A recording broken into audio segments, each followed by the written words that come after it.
So you're not advocating lying down in front of the bulldozers, you want to get the best deal for everybody in the community. Exactly, that's the intention.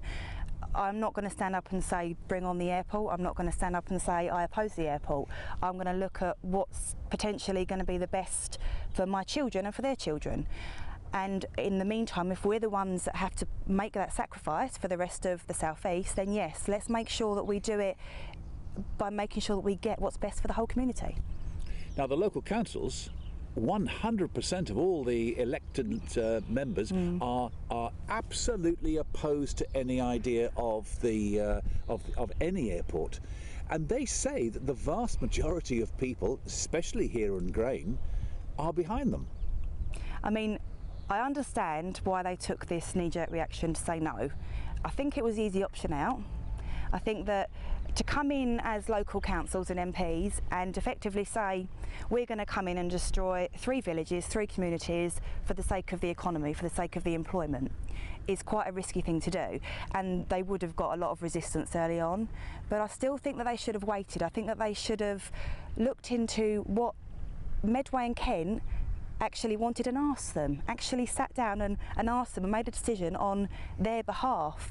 And interestingly enough, I do wonder if over the next few months it becomes apparent that perhaps more of Kent, more of their constituents are not as opposed to the airport or an airport as they are leading us all to believe. Will they change their stance on things and actually back their constituents?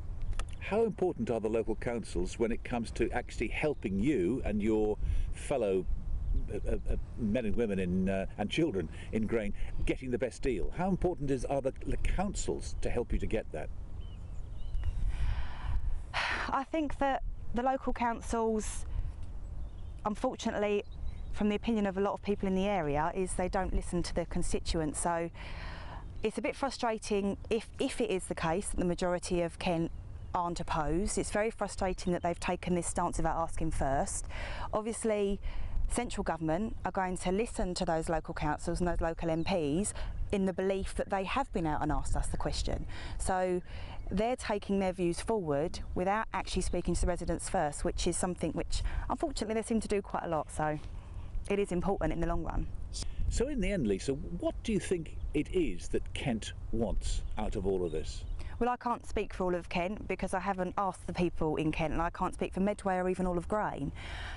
But I have done a small amount of local research, and I believe that there aren't as many that are opposed as the councils are leading us to believe. The local research I've done, the local conversations I've had, a lot of the residents are on the fence. They're of the same opinion of me. They're not necessarily happy. They're quite sad at what could happen if this went ahead and losing their village and losing their community, but they're also looking to the future of their children and their grandchildren. And I do have quite a few residents in this village that have come to me saying bring the airport on, we want out of Grain. And they again feel quite sad about it, but they feel that the changes in the industry with the Evergreen gas terminal outside, with the threats of the toxic waste tip, with the changes that have been made, doesn't make Grain feel like Grain anymore. So for quite a lot of the younger generation, they actually are saying bring the airport on, we want out. But then of course we've got the residents that I speak to regularly that have lived here for years and years, and they've got generations of family here. And they are going to fight till the very last minute. I'm talking chaining themselves to their front doors to not let this happen. And I totally admire that, because I believe everyone should fight for what they believe in. And they have their reasons. They've got family in the churchyard, they've got history here, they've got memories. They don't need to look to the next 20 years because they've been and had their lives, and I understand why they think the way they do. And then of course we've got the RSPB, who are doing a massive campaign which we know about.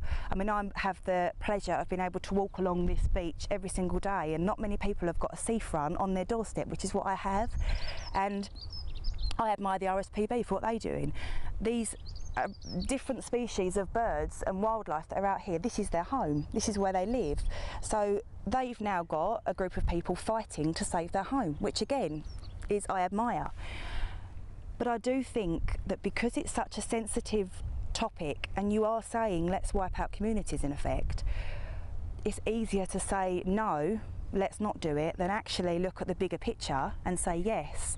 And I feel that's what a lot of people have actually done.